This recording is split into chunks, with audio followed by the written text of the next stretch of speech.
She had burned kingdoms to ash. She had swallowed armies whole. Every creature in every world knew her name. And every creature that heard it ran. Her scales were darker than the space between stars. Her claws had carved valleys into mountains. When she flew, the sky went silent. When she roared, the ground cracked open.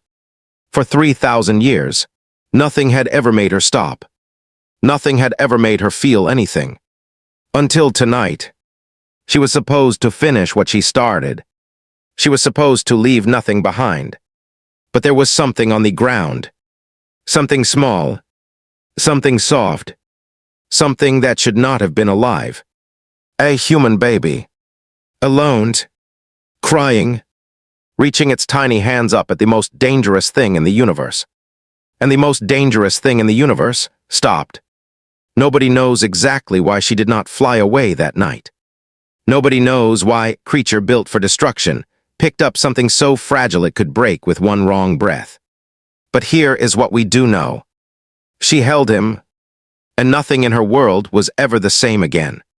This is the story of the scariest dragon alive, and the one weakness she never saw coming. Let me show you exactly how this happened. Her name was Veilthorn, not a name humans gave her. They had many names for her. The Sky Terror, the Black Death, the End with Wings. But Veilthorn was the name the old dragons gave her. It meant storm that has no end. She had lived for 3,000 years. She had seen empires rise and fall. She had watched oceans move. She had seen gods lose their power and disappear into dust. And through all of it, she had never once cared about any of it. Veilthorn did not hate. She did not love. She did not feel joy or sadness or loneliness. She simply existed, like a force of nature, like a storm, like something the world had to live around, not with. The village of Ashthorn was just another night for her. They had made a mistake. Someone had stolen from her hoard. A golden chalice, 3 centuries old, taken by a thief who thought he was brave. She had followed the scent for 2 weeks. The trail ended in Ashthorn. She did not ask questions. She did not warn them. She descended from the clouds like a shadow falling on the world. And she did what she always did. When it was over, Ashthorn was gone. She found the chalice in the rubble. She picked it up. She turned to leave. And then she heard it. It was small, thin, almost nothing. A sound so weak it should not have been able to travel through smoke and wind and the crackling of burning wood. But she heard it. A cry. Veilthorn stopped moving. She turned her head slowly, the way a storm turns before it decides to change direction. Her glowing blue eyes scanned the destruction around her. Everything was still. Everything was broken. Except one thing. There, beneath the burned edge of what used to be a doorway, wrapped in a piece of cloth that somehow had not caught fire, was a baby. A human infant. Could not have been more than a few weeks old. Eyes wide open. Not sleeping. Looking straight up at the sky. At her. That was the first strange thing. Every creature Veilthorn had ever looked at was afraid of her. Every single one. Even the bravest knights. Even the most powerful warlords, they all shook when she looked at them. It was instinct. It was wired into living things. When you saw Veilthorn, you felt death, and you ran. This baby did not run. Could not run. It just looked at her, and made that sound again. Veilthorn told herself to leave. She had what she came for. This was not her concern. Humans died all the time. That was what humans did.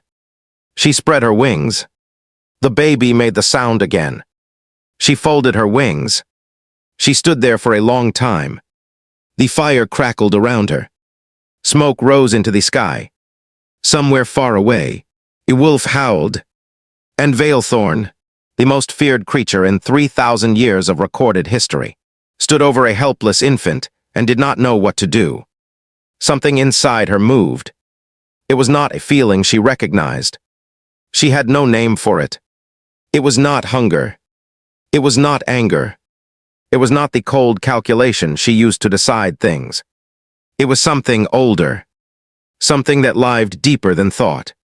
Deeper than reason. She lowered her massive head until it was just above the baby. She breathed inches. The baby smelled like smoke and something sweet. Like warmth. Like something alive. The baby reached up. Its tiny hand, no bigger than one of her claws, reached toward her face. Toward the most terrifying jaw on the planet. Toward teeth that had crushed stone. And it grabbed one of her fangs. And it held on. Veilthorn did not breathe. She did not move. She just stayed there, with this impossibly small thing holding on to her, and something inside her chest did something it had never done in 3,000 years. It ached. She did not know what to call it. She did not understand it. But she knew, with the same certainty that she knew the sky and the stars and the weight of the world, that she was not going to leave this baby here. She opened her claw, slowly, carefully, more carefully than she had ever done anything in her life. And she picked him up. He fit in her palm like he had always been meant to be there. She looked at him for a long time. Then she rose into the sky and flew north, away from the ash and the ruin, carrying something she did not understand, toward a future she could not see. She did not know it yet, but she had just made the most important decision of her long life. She was going to keep him. Word traveled fast in the dragon world. It always did. Dragons were ancient. They were connected in ways humans did not understand. Not through magic. Exactly. More like how the ocean knows when a wave is coming. Information moved between them, the way pressure moves through deep water. And so within 3 days of Veilthorn returning to her mountain, every dragon on the continent knew what she had done. They could not believe it. The first to come was Sorath. He was nearly as old as Veilthorn. Nearly as large. Red-scaled, with yellow eyes, and a reputation for being the most cunning dragon in the north. He landed on the outer ledge of her lair and called out to her in the old tongue, the language dragons used for serious things. She appeared at the entrance. Behind her, just barely visible in the darkness, was a small bundle wrapped in fur. Sorath stared. Then he said, carefully, what all the other dragons were thinking. You are keeping a human whelp. It was not a question. It was the kind of statement that means, tell me I am wrong. Yes, said Veilthorn. Sorath was quiet for a long time. Then he said, why? Veilthorn thought about that. She had thought about nothing else for 3 days. She had tried to explain it to herself. She had gone through every logical reason, every practical reason, every instinct she had ever had. None of them explained it. I don't know, she said. Sorath shook his head slowly. Veilthorn, they are prey. They are nothing. They live for a breath and they die. You cannot keep one like it is a treasure. It is not a treasure. It is a soft, breakable, temporary thing. I know what they are, she said. Do you? Because what you are doing says otherwise. There was no anger in her voice when she answered. Just certainty. The kind of certainty that had nothing behind it except itself. Leave. Sorath he left. Others came too. An elder dragon named Eldris, who was so old her scales had turned white, made the journey just to see for herself. She landed and looked at the baby sleeping in Veilthorn's nest for a long time. Then she said, you know this is not natural. Nothing I do is natural, said Veilthorn. I have never cared about natural. Eldris looked at her carefully. He will die quickly. They always do. You will carry something when he is gone. Something you have no practice carrying. What something? The old dragon was quiet. Then, Veilthorn said nothing to that. She did not have anything to say. Eldris left. Alone again, Veilthorn went back to the nest. The baby was awake now, lying on his back in the deep warmth of the dragon gold. kicking his legs slowly, looking up at the crystals in the ceiling. She watched him. He had survived 3 days. He had not cried much. He slept in her warmth. She had not known what to feed him. That had been a problem. She had no way to produce what a human mother would produce. She had spent one entire night thinking about this. Then, before dawn, she had flown to the nearest human settlement. Not to burn it. She had found a goat pen on the edge of a farm, left a piece of gold worth more than the whole farm in its place, and taken the goat. The baby had not understood goat milk at first. It had taken hours. Veilthorn had no hands small enough, no movements gentle enough. She had figured it out by trying and failing and trying again. She, who had never failed at anything. She, who had never tried. The baby had eventually eaten. He had looked at her with those wide eyes and made a small sound. Not a cry. Something different. Softer. She had felt the ache again. She named him Kale. It meant of the sky in the old dragon tongue. She was not sure why she chose it. Maybe because that was where she had found him. Maybe because he had reached toward something unknowable with no fear at all. She told no one what she had named him. It felt like something that belonged only to them. She did not think about what Eldris had said. She did not think about the years ahead. She did not think about the word loss. She thought about the next day. Just the next day. It was the most human thing she had ever done. She did not know that yet. Kale grew. Not fast enough for Veilthorn, who measured time in centuries, but fast enough to be remarkable. By the time he was 2, he was walking. By 3, he was climbing. Not like human children climbed. Carefully, near the ground. He climbed the walls of the lair. He climbed the jagged rocks outside in the cold mountain air. He climbed her. The first time he climbed her, she had frozen completely. He had grabbed a scale on her foreleg and hauled himself up, hand over hand, the way she had watched mountain goats climb impossible cliffs. He got all the way to her shoulder before she understood what he was doing. She did not stop him. She sat very still and let him explore. He sat up there on her shoulder and looked out at the mountain range below them. And he laughed. She had never heard a laugh before. Not like that. Not free. Not that small and clear and full of joy with no reason behind it, except the feeling of being high up and alive. She felt the ache again, but different this time. Warmer. He did not speak the same way other humans spoke, because he had not learned from other humans. He spoke a mix of things. Old dragon words and human baby sounds and sounds he invented himself. Veilthorn learned all of them. She learned the mix of sounds that meant he was hungry, and the sound that meant he was bored, and the 3-word phrase in dragon tongue that meant, look at that thing over there right now. He said that one constantly. Everything was interesting to Kale. Everything in the world was a question he needed answered. Why did the ice make that sound when it cracked? Why did the crystals in the wall glow brighter at night? Why did the wind change direction before snow came? Why? Veilthorn had never thought about any of it. These things simply were. But Kale could not accept that something simply was. He needed to know the mechanism. He needed to understand the process. It was the most alien thing about him. More alien to her than his size, or his warmth, or his soft skinches. This hunger to understand. She started to answer him. At first she gave short answers. Ice cracks because of pressure. Crystals glow because of minerals. Wind shifts because of temperature. But he always wanted more. And so she gave more. And somewhere along the way she realized she was learning too. Because explaining something made her look at it differently. She had seen ice crack 10,000 times and never once thought about why. Kale made her think about why. When he was 5, she started teaching him to hunt. Not with fire. She could not teach him fire. But she took him flying with her, held safely in her claw, and she let him watch how she read wind currents. how she tracked movement on the ground from thousands of feet up, how she chose her approach angle. He watched everything with full attention.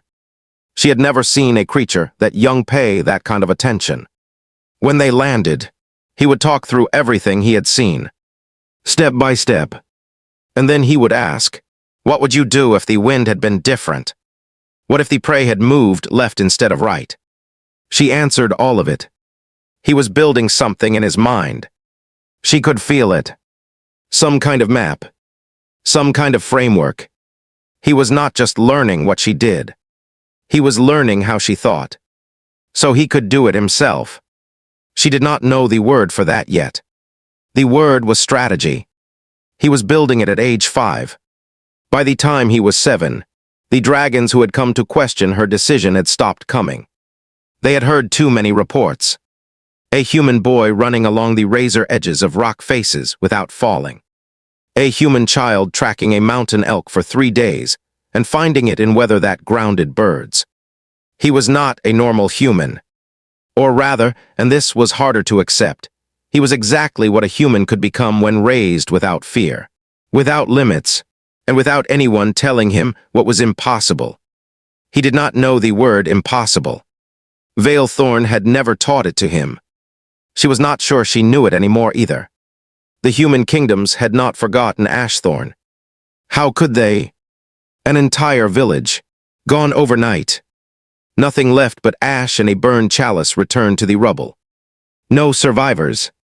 No witnesses. No explanation except the obvious one. Vale Thorn. For 15 years, they had been afraid. Every kingdom within her range had doubled their walls and tripled their watchtowers. Offerings were left at the base of the northern mountains. Food, gold, weapons, anything to keep her from returning. She ignored all of it. She was busy.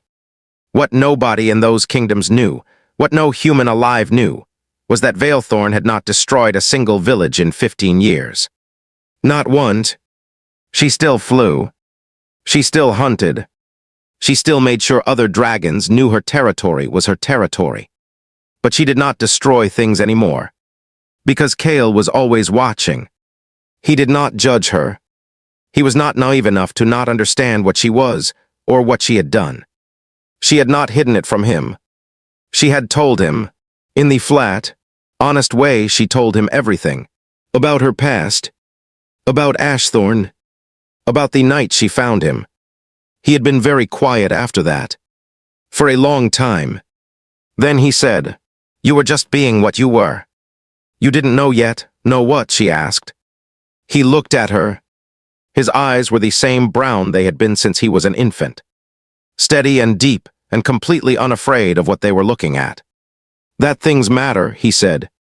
The trouble with the world noticing came from a different direction. A warlord named Drevak had been expanding his kingdom from the south for 3 years. He had taken 3 smaller kingdoms by force. He was moving north now, toward the mountain territories. He was not afraid of dragons. He had dragon hunters, specialized soldiers with weapons designed to ground dragon, then kill it. He had paid for the best. He was confident. He did not know about Kale. Nobody did. The first sign was when 3 of Drevak's scouts went into the northern passes and came back rattled. They reported seeing a human figure moving through the mountains in ways that were not possible. Climbing walls no human could climb. Moving faster than a running horse through terrain that would slow a mountain goat. Disappearing into rock and reappearing somewhere else. Drevak assumed they had been frightened by something and were making excuses. He pushed forward. The second sign was more direct. An advance force of 40 soldiers entered the mountain pass. Experienced men. Well armed. They made it halfway through before they realized someone was watching them. They looked up. Kale was sitting on a rock ledge 60 feet above them. Completely relaxed. Eating something. Looking down at them with calm, honest curiosity, the way someone looks at an interesting but small problem. One of the soldiers raised a crossbow. He heard a sound from above. Not from the boy. From higher up. He looked up further and saw what was above the boy. They ran. Drevak received the report that evening. The boy on the mountain. The dragon above him. The way the boy had not moved. Had not run. Had not even looked surprised when the soldiers started running. Had just kept eating. Drevak was a hard man. He had not gotten where he was by being easily frightened. But the detail that stayed with him, the detail that woke him up that night and made him question his plans, was the part about the boy not looking afraid. A human boy. Alone on a mountain. With the most feared creature in the world directly above him. Not afraid. Drevak understood power. He had built his kingdom on the understanding of power. And what he understood, lying awake that night, was that there was a kind of power in that mountain he had no weapon for. He changed his route south. Went around. Kale never knew about it. Veilthorn did. She said nothing about it to him. But that night she watched him sleep in the warmth of the lair, curled on his side in the gold, the way he had since he was an infant. And she felt something she still did not have full word for. Something like pride. Something like wonder. Something like, how did something this extraordinary come from something so small? There are threats that even dragons do not speak about lightly. The Ashborn were one of them. They were not human. Not dragon. Not any creature that had a clean category. They were old. Older than Veilthorn. Older, some said, than the mountains themselves. They lived deep in the eastern wastes, in a place no living thing had chosen to enter twice. And they were moving. Eldris came back. The white-scaled elder landed at Veilthorn's mountain with urgency in every movement. She told Veilthorn what the eastern scouts had reported. The Ashborn were moving west in numbers that had not been seen in 2,000 years. Why now, said Veilthorn.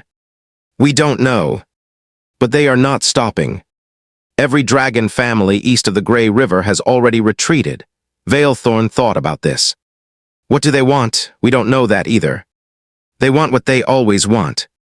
Everything. Kale was listening from inside the lair. He had learned dragon speech perfectly years ago. He came out to the ledge and stood next to Veilthorn. He looked at Eldris. Eldris stared at him. She had not been back since he was an infant. He was now 18 years old and completely different from any human she had ever seen. He stood in the cold mountain wind without flinching, without a coat, because he had never needed one. He had built his own tolerance to it, the way everything Veilthorn raised adapted over time. He said, in perfect old dragon tongue, tell me everything you know about them. Eldris blinked. Then she looked at Veilthorn. Veilthorn said nothing. She simply waited. Eldris told him everything. He asked questions for 2 hours. Deep questions. Strategic questions. Questions about the Ashborn's movement patterns. About the terrain they preferred. About the times of year they were strongest. About their communication. About whether they feared anything. Eldris answered all of it. At first reluctantly, then with increasing attention, because the questions were not random. They were building towards something. She could feel the shape of it forming. He was assembling something she could not quite see yet. When he was done asking, he went back inside. Eldris looked at Veilthorn. What is he doing? Thinking, said Veilthorn. He came back out an hour later with marks on a flat piece of stone. Dragon runes. A plan. The plan was this. The Ashborn moved in a straight line. They always had. They did not adapt. They did not improvise. They found the path of least resistance, and they followed it at overwhelming force. This was their strength. And Kale had identified their weakness. They could not be fought head-on, not even by dragons, but they could be redirected. The eastern passes, the ones the Ashborn were moving through, funneled into 3 major corridors. If those corridors were blocked, not by force, but by terrain, the Ashborn would have to split their movement. And split movement meant split force. And split force, at 3 specific points, Could be managed. He had mapped all 3 points. He had calculated the timing. He had even accounted for weather patterns because he had been tracking mountain weather his whole life. Eldris stared at the plan for a long time. Then she said, "I have been alive for 4,000 years. I have never seen a plan like this. Does it work?" said Kale. She looked at the stone. She checked his calculations. She traced his roots. "Yes," she said quietly. "It works," Kale nodded.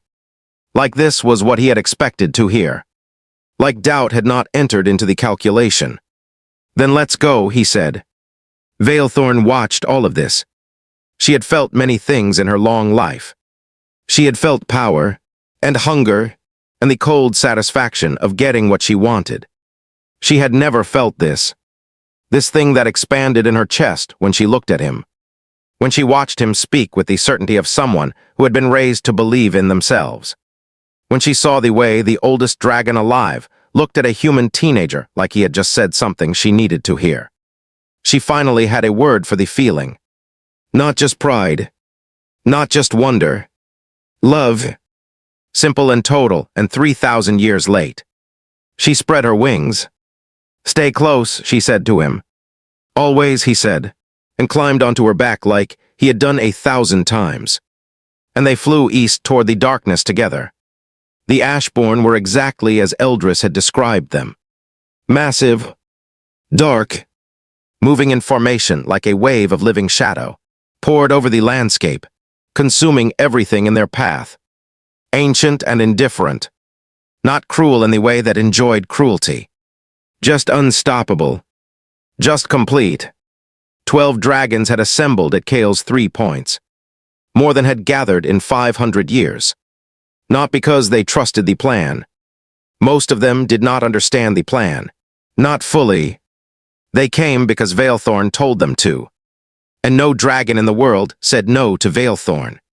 They landed at the first point, high ridge above the eastern pass, and waited. Kale stood at the edge. He looked down at the movement below. The Ashborn were 3 hours out. Maybe less. Sorath landed next to him.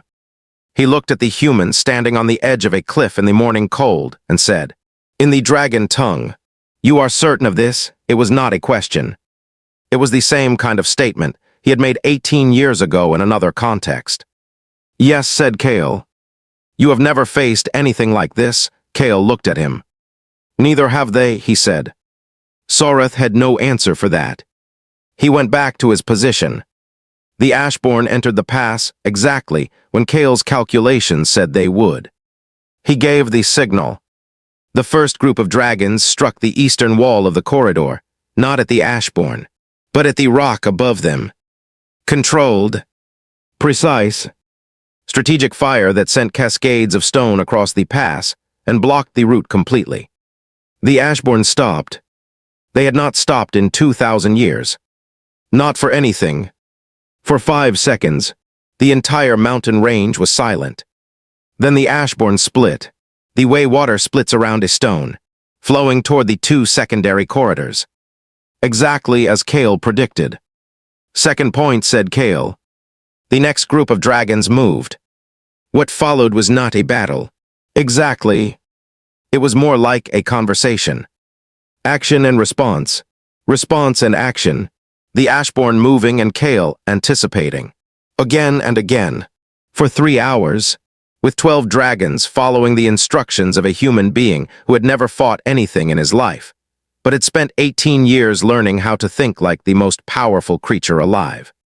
They could not beat the Ashborn head-on. But they did not need to. By midday, the Ashborn had been redirected 4 times. They were now moving south, away from the populated territories, toward the empty wastes on the far side of the mountain range. They did not know they had been redirected. They were simply moving along the path of least resistance. The path Kale had designed for them. When the last of the shadow forms had passed below the southern ridge and moved away, the 12 dragons sat in the cold mountain air and were quiet. Then Eldris said, slowly, to no one in particular, "I have never seen that done before, because it has never been done before," said Sorath. He was looking at Kale, something new in his yellow eyes, something that had not been there 18 years ago when he had called this same human a soft, breakable, temporary thing, something like respect. Kale sat down on the ridge. He looked tired for the first time Veilthorn had ever seen him look tired. Not broken, not defeated, just human, just a person who had spent everything they had. She landed next to him. He leaned against her side without thinking, the way he had always done since he was a child. She lowered her head and rested it gently on the rock next to him. Her one gesture of warmth, the same gesture she had made for 18 years without ever finding a name for it. He put his hand on her snout. His whole hand barely covered one scale. "We did it," he said. "You did it," she said. He shook his head. She looked at him for a long time. 18 years ago, she had picked up something small and fragile and broken from the ash of a village she had destroyed. Something she could not explain and could not leave behind. She had expected nothing from it. She had not planned for it. She had not thought about what it would become. She had just, for the first time in 3,000 years, done something without a reason. And what had grown from that unreasonable choice was this. This young man who had no fear, no limits, no concept of impossible. This human, this strange, small, curious, brilliant, stubborn, extraordinary human. Her son. She agreed. And for the first time in 3,000 years, Veilthorn, the scariest dragon alive, the storm that has no end, closed her eyes in the cold mountain air and felt something she had no word for at all. She felt at peace. Here is the thing nobody talks about when they tell stories like this. The story is not about what Veilthorn gave to Kale, about the protection and the power and the fire and the mountain fortress. All of that is real. All of that matters. But that is not the real story. The real story is what Kale gave to Veilthorn. For 3,000 years, she had felt nothing.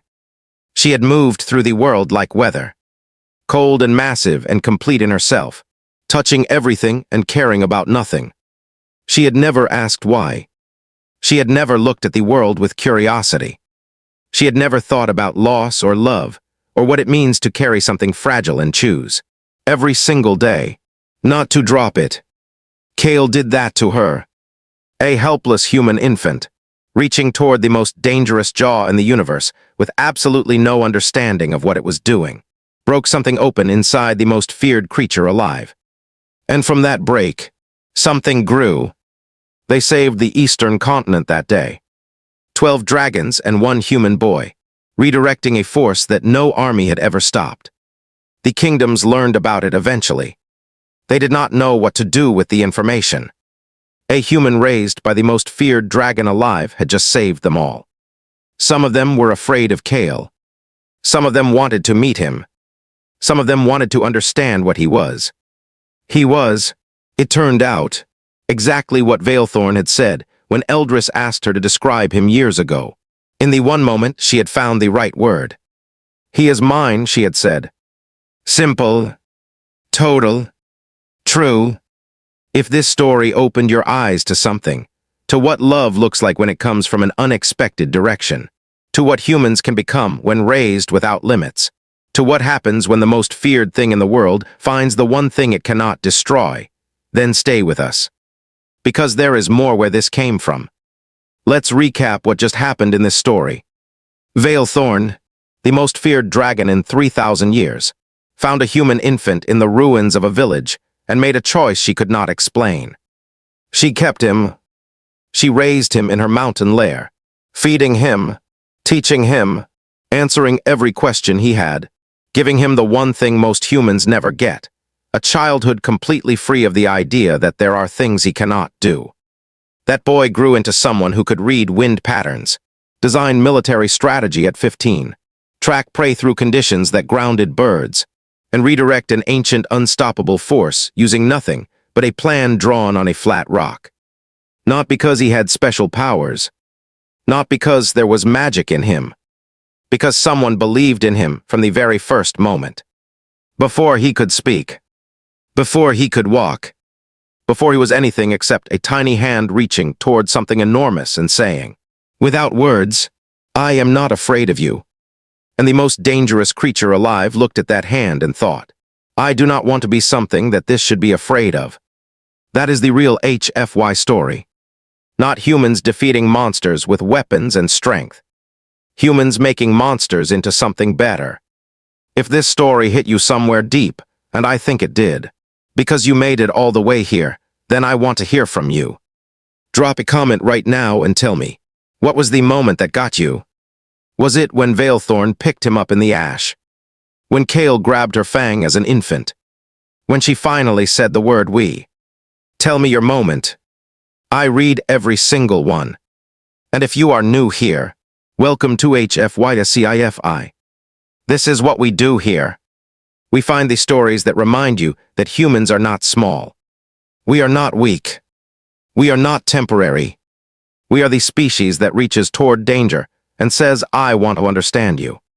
And sometimes, just sometimes, the danger reaches back.